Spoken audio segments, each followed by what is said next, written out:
Alright, so welcome back to my Ayrton Senna driver career mode here on F124. It's round number 8 at the Hungaroring. We currently lead by 24 points in the Drivers' Championship. We did lose quite a few points in Silverstone. I got my first race result that wasn't a first or a second.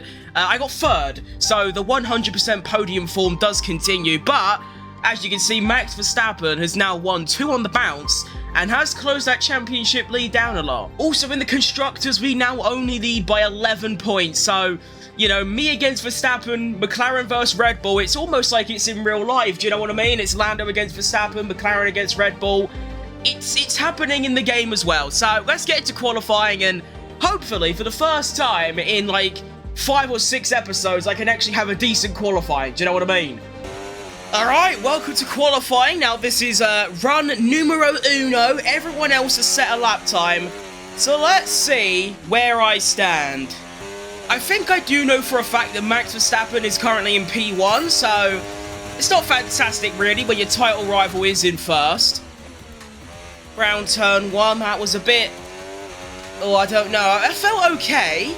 I do feel a lack of grip. Which, to be fair, around a go-kart track, grip is probably one of the most important things. Bit of a stinky Sector 1. Not great. A 26.7 by Gasly. I'm going to put in a 26.4 and actually set the fastest Sector 1. So, maybe it wasn't a bad first sector then after all. Great. Now, I hate this section of track. These curbs are an absolute killer.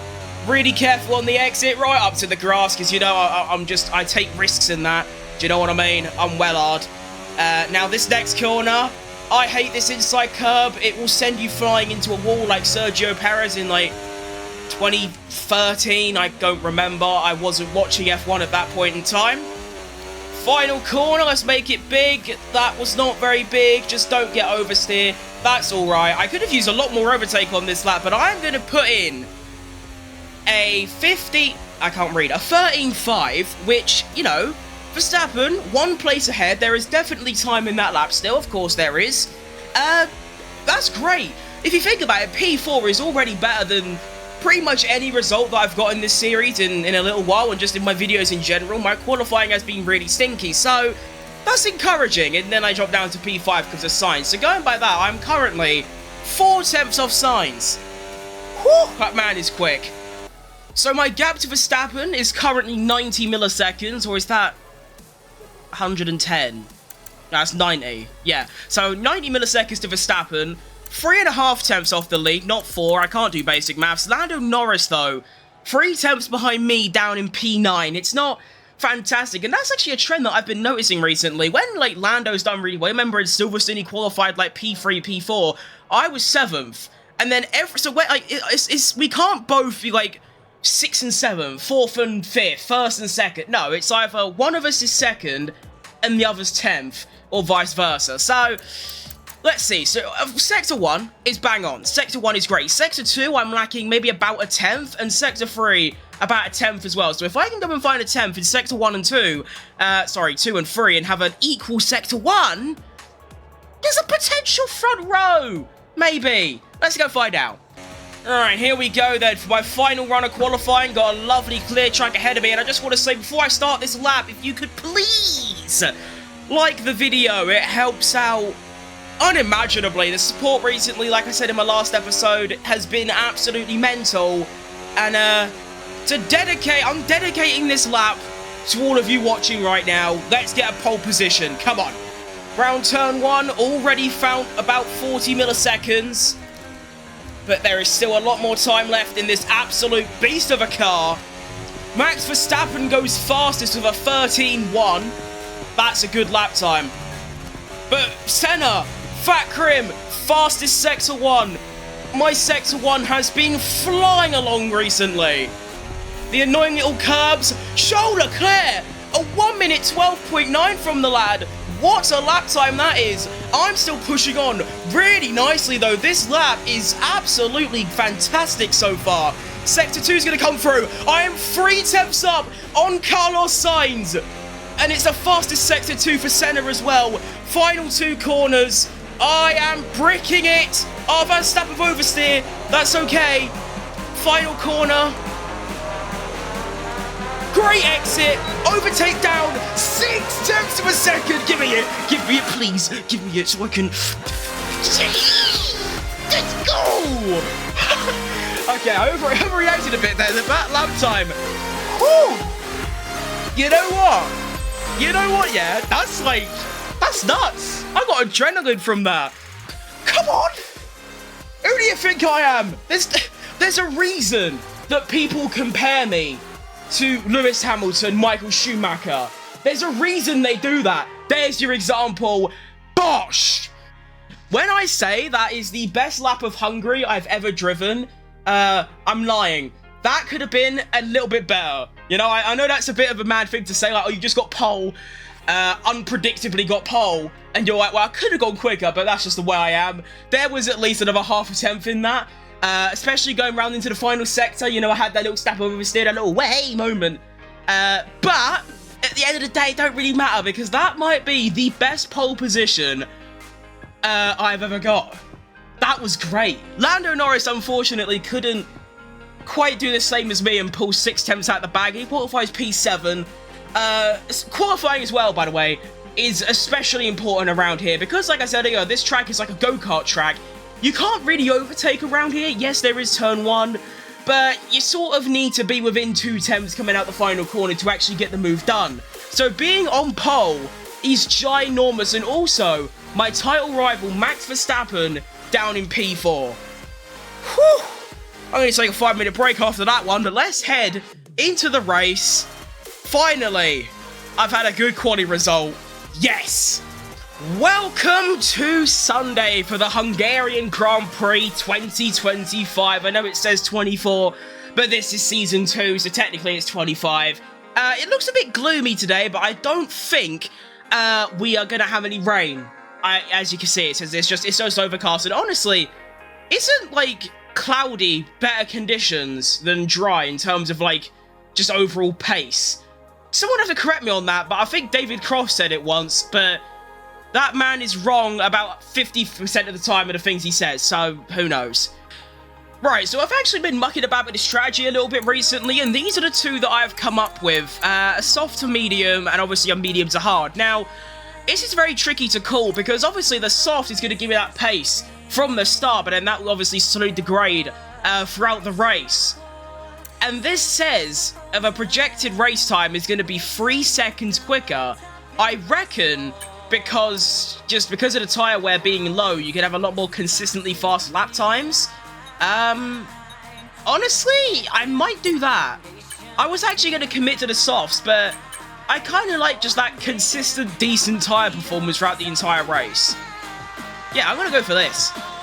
And here we go then, let's return to winning form. It's been, you know, like 3 or 4 races now. It's time, here we go, and my start is pretty poor, I won't lie, and Charlie's gone. But I am with him still. I can go for this. He's taking a very wide line on the inside there. And there you go. Back into P1. That was quite easy. He is still fighting this low, which I don't like. I don't consent to that. But now I've got the inside line. Oh, he's had a really nice exit, though. I'm going to have to give him room there. He was next to me. If I turned right, we would have both been dead. But through Sector 1... fat crim, whoa, big oversteer.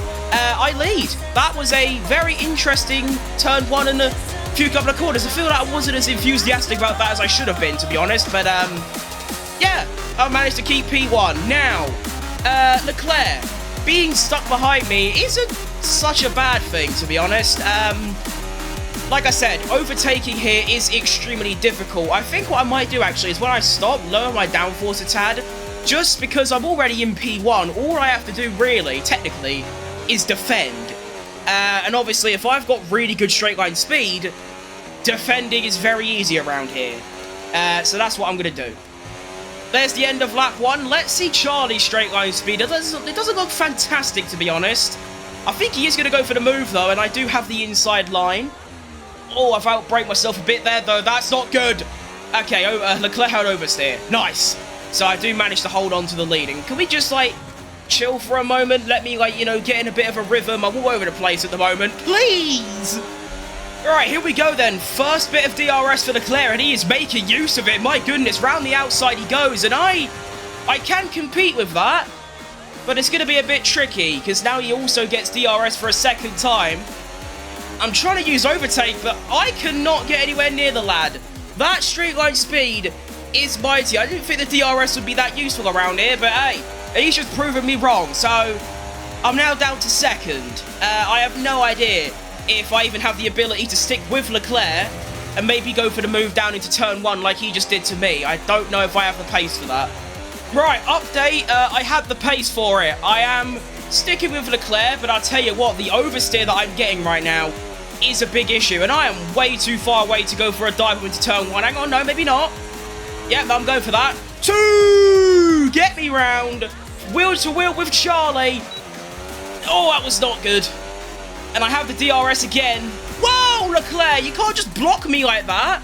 It's a crazy move from the artificial intelligence. Now on the exit, still wheel to wheel. Whoa, more oversteer. This car is really bad to drive at the moment. And it ain't even the dirty air, because in this game there really isn't any dirty air. The car is just really, really unstable. It is a Chihuahua on wheels, and it's not fun to drive. Most of you don't know this about me, because most of you watching have never seen me before, but I do not like an oversteery car. Drivers like Max Verstappen, Michael Schumacher, Fernando Alonso, they prefer oversteer. I don't. I'm like Checo Perez. I need an understeery car with 0 oversteer, and I will literally win every single race by half an hour. When I've got a car like this, which is oversteering like mad, as you can see, just because of how close Leclerc is to me and the rest of the field, I really struggle. This is not fun. So you get the feeling Leclerc's just going to pass me again, but look who's arrived on the scene! It's none other than Posh Spice George Russell, looking to third-party this battle. Now, what I'm actually going to do this time is I actually pushed Leclerc, like, not off, but, like, I closed the door on him and didn't allow him to stick around the outside. And that seemed to have worked, so that might be my new defensive strategy. Also, the tyre wear is suspiciously high. I'm only 5 laps in, and my front left is already at 20% wear. Like, these tyres are dying quickly, which makes me think the undercut might actually be quite good around here, but we've still got a while to even think about that. I need to once again try and defend. Luckily for me, though, my battery seems really, really strong today. Like, I'm able to charge up to, like, I can use about 30% a lap, but also charge 40 to 50. It's really, really nice, and probably the only reason that I'm still in P1, to be fair, is just because I can boost away down the straights. But I'm going to be completely honest here, this car is pretty much undrivable for me at the moment. I can barely get around a corner without huge snappage. Like, my car is getting very snappy on me. We're not stopping, though, for another couple of laps, but I think I am going to go for an undercut. Just because of, you know, how bad the tyres are wearing. It's a lot more than I thought, and also, you know, in 2 or 3 laps time, this car is literally going to become undrivable as a definition. I won't be able to turn. So that's the plan. Alright, so now lap number 10, and I'm actually going to pit on this lap. If you're wondering why I'm all the way over here, the AI don't slipstream you when you're all the way over there, so that's actually a very handy thing to know.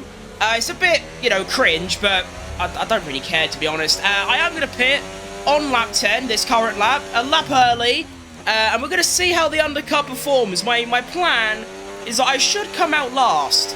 Oh, got a bit off there.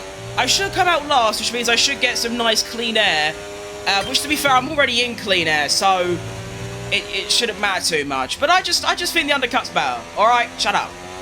Oh, hang on a minute, we've got a yellow flag somewhere behind. I don't think it's anyone that really concerns us for the win. I believe it is going to be one of the Alpines.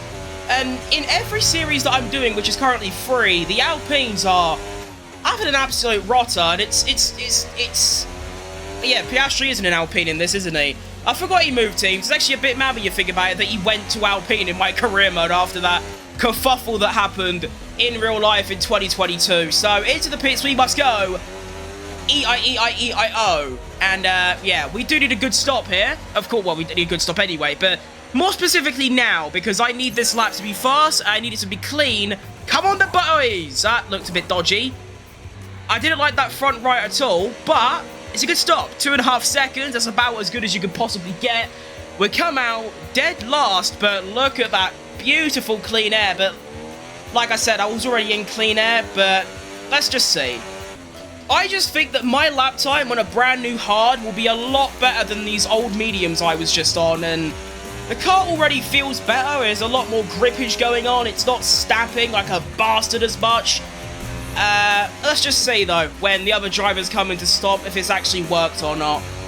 And there you go. So the undercut has to be working if I'm setting the fastest sector 2. Interesting enough, though, no one's actually stopped in, like, the top sort of, like, what, 9 or something? So I could have actually stopped on this lap and still got an undercut off, but that's actually not a bad thing, because now wait, no, that's Leclerc up top. No, wait, I was completely lying. Here's Charlie, undercut, Bosch. I thought it was Sainz, to be honest, that went in. The undercut hasn't really done much for me there. I am literally out at exactly the same place I was a minute ago. Okay, you know what? Sure, doesn't matter. Alright, so we set the fastest lap of the race of 15.5. We can see everyone else. There's George Russell, and he has been undercut. My goodness, if you remember, on lap 9, he was actually in the mix with me and Leclerc for the win. Now he is 3.5 seconds back and actually lost out to Verstappen, who makes his way up to P3. But honestly, I'm feeling comfortable right now. These hard tyres are very nice. The grip is there. Makes sense because they're new tyres. But yeah, this is looking good. Also, remember that I have lowered my downforce by 3 clicks, which won't make a world of a difference, but I'm just hoping that now I can actually cope on the straights a little bit better. But we'll see when Leclerc actually gets close enough, which should be this lap. I mean, 4 attempts back, it's a decent margin. Alright, and here he comes. I'm going to have to avoid the slipstream. He sets the fastest lap of the race. Here he comes round the outside. It's not looking good, bruv. Gonna brake. I can't really shut... Yeah, no, I can shut the door on him, and I have, but I've gone a bit off. Exit was okay, though, and we should be fine. So, the straight line speed didn't feel that different. You could probably just look at my speedometer at the bottom and see if I was actually going any quicker. I don't know, because I wasn't looking at it before or after, but it's okay. I think as long as I can just keep my ERS nice and high and not just bottle it like West Ham in the second half, it should be okay. Right, 5 laps remaining, and you may notice that nothing's really different. I'm still fighting Leclerc into turn 1. This is what I do. I take the inside line, I block out the wide line, and then I turn on hot lap and I'm gone. I've done that for like the last 10 or so laps. The gap to Russell is decreasing, but then Verstappen sends it up the inside and it goes back up again. So from 10 laps ago to now, like nothing's really different. What is different though is not that. That's not what I was about to say. No. What's funny is I was literally just about to say, like, I have been driving so much better in like the last couple of like laps.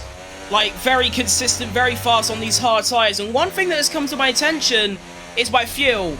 As you can see at the moment, I'm dipping between not having enough and having enough. The good thing about this track, though, is that shouldn't be much of an issue. By the time that we get to the final lap, I shouldn't be out of fuel, and there's nowhere else to overtake. So that should be okay if I'm leading at the end of turn 1 on the final lap. If I'm not, I'm probably like, in the mud. 3 laps remaining. Leclerc's trying it once again. Gap to Verstappen now, who has taken P3 off Russell, is 1.7. Russell now goes for it on Verstappen, and I'm actually like praying that Russell can get that move, make it stick, and stay ahead. I'm saying this because if you look at Sergio Perez, somehow he's got himself to P5. This is not good for the constructors. At the moment, if Verstappen finishes 4th and Perez 5th, they would be scoring, 22 points. I'm scoring 25, so I would gain, but, you know, it's just, you look at it, if Lando Norris was here, I think he's currently outside of the points. We could be gaining so much this weekend. And of course, you look at it now, Verstappen finishes 3rd and Perez 5th. McLaren and Red Bull would both score 25 points, and we go away from the weekend with no advantage, and it stays at 11 points. So come on, Russell, and come on, Lando. Go on, George, do him in. Come on, Posh Spice, you could do it, son. Are they still going wheel to wheel? I have no idea. I think Russell's done it. Yes! Well in, Russell. What a move. The only thing I'm concerned about is that, you know, going into turn 1 on the final lap, if Verstappen gets by, Russell ain't getting back by. So, Russell, I need you to defend with your life, lad. Like Fernando Alonso says to Ocon in Qatar 2021, you need to defend like a lion. But you need to do better than Ocon, because Ocon immediately lost the place to whoever it was. I don't remember who. It might have been Perez. I couldn't tell you. And instead of defending like that, defend like Fernando Alonso himself at this track in 2021. That is what I need from you, lad. I hate you a lot. Actually, no, I don't. I just mildly dislike you. But for once, help me out here, and I will like you. Final lap. Charlie, round the outside. Can he get the move done? He's taken him 25 laps, and he still can't do it. Verstappen, down the inside, Russell fighting, Verstappen's gonna have DRS, come on Posh, please, no, I think he might have just lost it, no, poo, wait, Russell on the inside of Verstappen, no way, I think Russell's done it, 90+7, injury time, like Manu Enzini's goal against Tottenham in 3-3 in 2020. What has just happened? Russell out of nowhere, I thought he had bottled it, takes the inside line, gets ahead of Verstappen. Enough about him, now it's all about me, because I have no fuel left, and any second now, there it is, I hit low fuel mode, but it shouldn't matter, because there's nowhere left for Leclerc to overtake. What a drive this has been from me. Yes, granted, a bit boring for those watching. I've just been driving around on my own, kind of, in the lead. And Leclerc hasn't really put up much of a fight. But round the final corner we come. And I might actually lose it on the line here. It's going to be a bit close. Of course it isn't. The win for Ayrton Senna. Fat Crim back on top. Let's go. And of course, aside from the fact that I just took my first win in, I think, 2 races, which, you say like that, it doesn't sound that crazy, the 100% podium form continues. Yes! And there he is, handshake with Russell. He saved the day there for us at McLaren, to be honest. You never know. By Abu Dhabi, that could be the decider. You just never know with these things. Russell getting that move done, finishing in 3rd, means that we will actually gain 3 points in the Constructors' Championship rather than being equal. So that is massive from Posh Spice. Well done, lad. Good job. There's the trophy. I feel like 2 things. One, they don't change the trophy model. I feel like it's the same in every track. Could be wrong. Also, I never really show the podium celebrations in these races at all, even when I win. So I might start doing that, and there you go. Lovely scenes. And here's your final finishing order. So Ayrton, Senna, Fat Crim. Oh, I missed out on fastest lap by 33 milliseconds. Oh, poo. That would have been really nice. But, you know, a win is a win. And, you know, led every lap pretty much, apart from when cars were stopping and weren't stopping. And that 1 lap Leclerc did get past me. George Russell, like I said, the clutch factor taking that 3rd, which means, like I said, Red Bull pick up 22. We giving up 26, actually, because Lando Norris was in the points, but only just. He was on the back of, basically, like, for where our car is. Realistically, P4 should be the minimum, or maybe P6.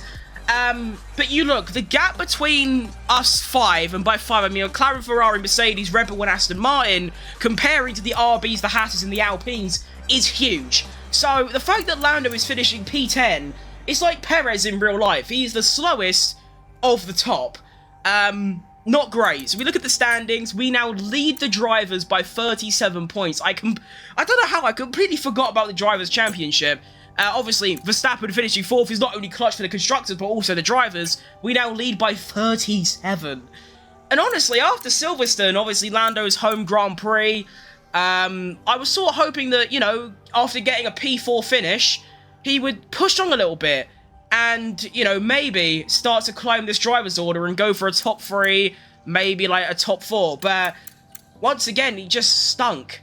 And you can always say, oh yeah, he's still, you know, like 18 points, whatever it is, away from P5 and P4. But, you know, if he's scoring 1 point when Russell's getting 15 and Perez is getting like 10, it ain't great, is it? And obviously we look at the constructors, we now lead. It was 11, it's now 15. So a massively positive weekend all round. Refound my qualifying form, one of the best quali laps I've ever driven. Plus a not dominant race, I will say. My driving was pretty good. I don't think my lap times were particularly as consistent as I thought they were. Let's see, 16.1. Yeah. I mean, you could tell from lap 18 to 19, that's where like the drop-off kind of happened. But, you know, it's a 10th, 10th, 10th, 10th. That's all pretty good, these 5 laps. And then these, I mean, half a second, 3 tenths, 1 tenth, 4 tenths, 2 tenths, 2 tenths. It isn't awful. It isn't great, but it ain't bad. Those lap times are decent. Leclerc's is exactly the same. Russell's a little bit faster. So was Verstappen. So yeah, that's all from me today. Thank you very much for watching. Remember, like I said, please like the video. This object. Like, do this. You know, like, do that because it helps. And yeah, I'll see you lot next time. Cheers for watching. Peace.